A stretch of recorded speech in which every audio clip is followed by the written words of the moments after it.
აშკარაა, რომ საღამოს მთავარმა მოვლენამ სრულად გაამართლა ჩვენი მოლოდინები და უფრო მეტიც, ის დასრულდა ნამდვილი ველური ომით ოქტაგონში.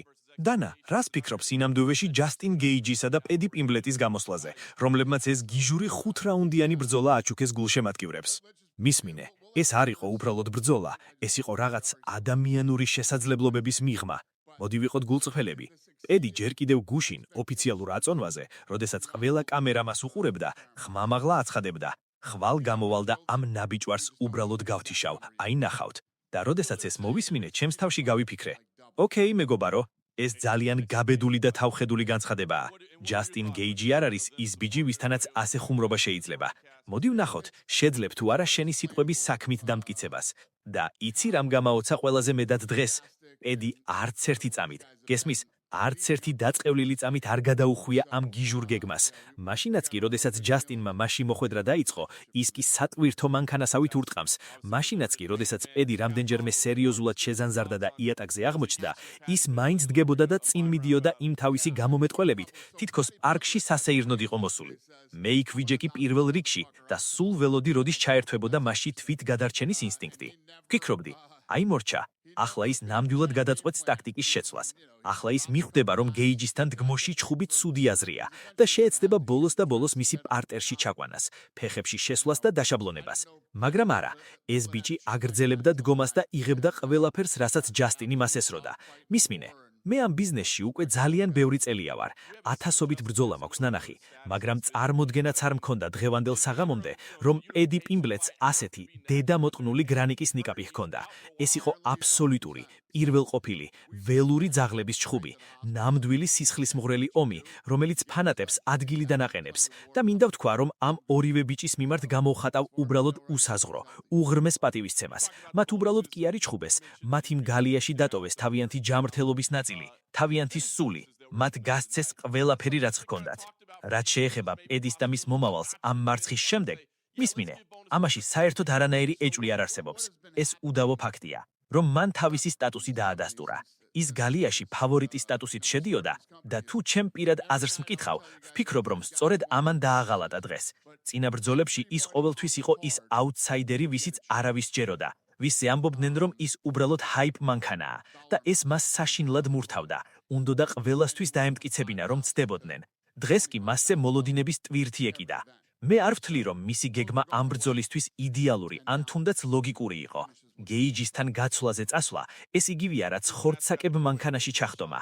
მაგრამ ის, რაც მან დღეს მთელ მსოფლიოს აჩვენა, ფულით ვერ იყიდება.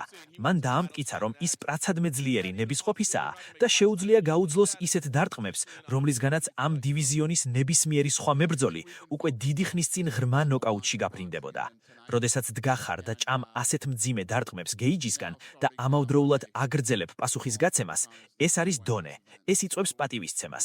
შეიძლება რამდენიც გინდა იმდენი ილაპარაკო ტექნიკაზე, მაგრამ როდესაც საქმე ნამდვილ ჩხუბზე მიდგება, წყვეც ხასიათი. პედიმ დღეს აჩვენა, რომ მას ფოლადის კვერცხები ჰქონდა. მას სჭირდებოდა უბრალოდ დროულად გადაწონვა. იქნებ მესამე რაუნდში, როდესაც ცხადი გახდა, რომ დგმოში ჩხუბის შედეგი არ მოაკო. ეცადა იატაკზე მუშაობა. მან ეს არ გააკეთა. მან არჩია ომი ბოლომდე და ამისთვის ფანატები ის უყვართ. მისი გამძლეობა დღეს იყო უბრალოდ არაადამიანური. მე დღემდე შტაბეჭდილების ქვეშ ვარ იმით, თუ რამდენი გაუძლო მან. ეს იყო ერთ-ერთი იმ ბრძოლებითაგანი, რომელიც ადამიანებს ცვლის და პედი აქედან გამოვიდა სხვა მებრძოლად, ბევრად უფრო დაფასებულად პროფესიონალების თვალში.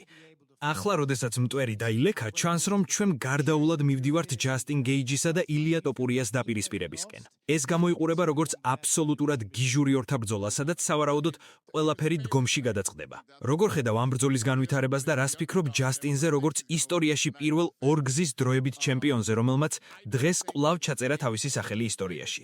მისმინე, მართალი ხარ. ეს არ იქნება უბრალოდ ბრძოლა. ეს იქნება ორი მატარებლის შეჯახება სრული სიჩქარით. მე სრულად გეთანხმები იმაში, რომ ჩვენ გველოდება რაღაც ექსტრაორდინალური. თუ ეს ბრძოლა შედგება და ჩვენ ყველაფერს გავაკეთებთ, რომ ეს ასე იყოს, ეს იქნება საშინლად საინტერესო სანახაობა ნებისმიერისთვის, ვისაც ოდნავ მაინც ესმის ორთაბრძოლები. შეხადე ილია ტოპურიას, ეს ბიჭი ისე ურტყამს, თითქოს ხელთათმანებში უროები აქვს დამალული. ის წარმოუდგენლად ზუსტი და სახიფათოა თავის ყოველ მოძრაობაში. მაგრამ იცი რა, ჯასტინ გეიჯი აკეთებს ზუსტად იმავეს და აკეთებს ამას უკვე ბევრი წელია ყველაზე მაღალ დონეზე. გეიჯი ეს არის ცოცხალი ლეგენდა. ეს არის ადამიანის სანახაობა. დღეს მან ეს კიდევ ერთხელ დაამტკიცა. გახდარა ისტორიაში პირველი ორგზის დროებითი ჩემპიონი. ეს ბიჭი არის ბონუსების წარმოების მანქანა. ის სიტყვასიტყვით ცხოვრობს ასეთი მომენტებისთვის. ვფიქრობ, თუ ჯასტინი ამ ბრძოლას გონივრულად მიუდგება, თუ ის ჩაატარებს სწორ ბანკარს და იქნება სრულ მსადყოფნაში, ჩვენ გველოდება ერთ-ერთი ყველაზე დასამახსოვრებელი ბრძოლა ქვემსუბუქი ან მსუბუქი წონის ისტორიაში. გააჩნია სად გადაწყვეტენ ამის მოწყობას. ეს იქნება ჭადრაკის პარტია, სადაც ყოველი შეცდომა შეიძლება იქამდე მივიდეს, რომ უბრალოდ გაიღვიძებ, როდესაც შენს თავზე უკვე ექიმი დგას. ორივე ფლობს გამანადგურებელ ძალას.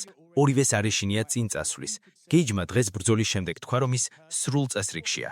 ჩვენ გვინდოდა მისი ჰოსპიტალში გაგზავნა პედისთან ერთად, უბრალოდ ყოველი შემთხვევისთვის, რადგან ბრძოლა იყო ძალიან მძიმე. მაგრამ ჯასტინი ეს არის კლდე.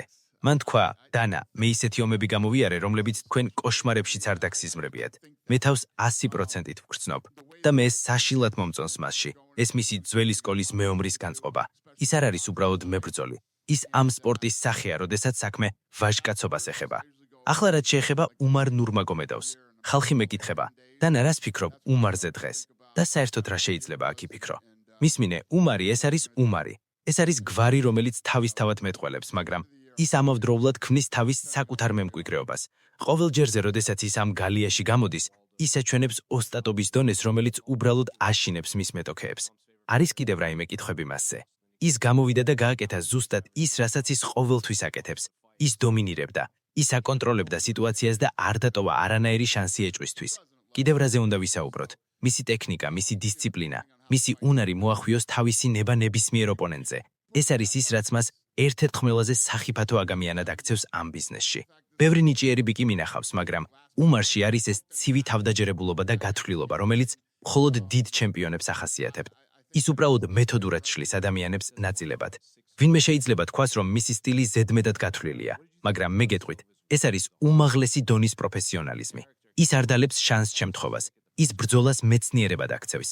დღევანდელმა საღამომ კიდევ ერთხელ დაადასტურა, რომ ის მწვარისკენ მიმავალ გზაზეა და მისი შეჩერება საშინლად რთული ამოცანა იქნება ნებისმიერისთვის მის დივიზიონში. ჩვენ ყოველთვის ვეძებთ საუკეთესოს შორის და უმარი, რა თქმა უნდა, ერთ-ერთი იმ ბიჭებთაგანია, რომელზეც იბნება ამ კომპანიის მომავალი. შეგიძლიათ ის გიყვალდეთ ან გძულდეთ, მაგრამ ვალდებულნი ხართ პატივიცეთ იმას, რასაც ის აკეთებს ამ გალიის შიგნით. ის ნამდვილი მტარებელია, რომელიც ელოდება მომენტს და არ პატიყოფს შეცდომებს. თუ მკითხავთ, არის თუ არა ის მზად ყველაზე დიდი გამოწვევებისთვის, მე გიპასუხებ, ის ამისთვის მზად იყო ჯერ გუშინ. ასე რომ უმართან დაკავშირებით არანაირი ეჭვი არ მაქვს. ის აგრძელებს თავის აღმასვლას და ეს იქნება ძალიან საინტერესო დასაკვირვებელი. ჩვენ ვნახავთ, ვინ გახდება მისი შემდეგი მეტოქე, მაგრამ ერთი რამ ვიცით ზუსტად, ვისაც არ უნდა მივცეთ, ამ ბიჭს ნამდვილი ჯეხოხეთის გავლა მოუწევს. მორჩა ბიჭებო, ვფიქრობ, დღეისთვის საკმარისია ამაზე ლაბარაკი. ჩვენ ვნახეთ დიდი გამოსვლები და მე იმაზე მეტად კმაყოფილი ვარ, როგორ წარმოაჩინეს თავიანთ ჩვენმა ვარსკვლავებმა. ჯასტინი, პედი, უმარი, მათ ყველამ დღეს დაამტკიცეს, რატომ არის UFC მსოფლიოს საუკეთესო ლიგა. ყველას მადლობა.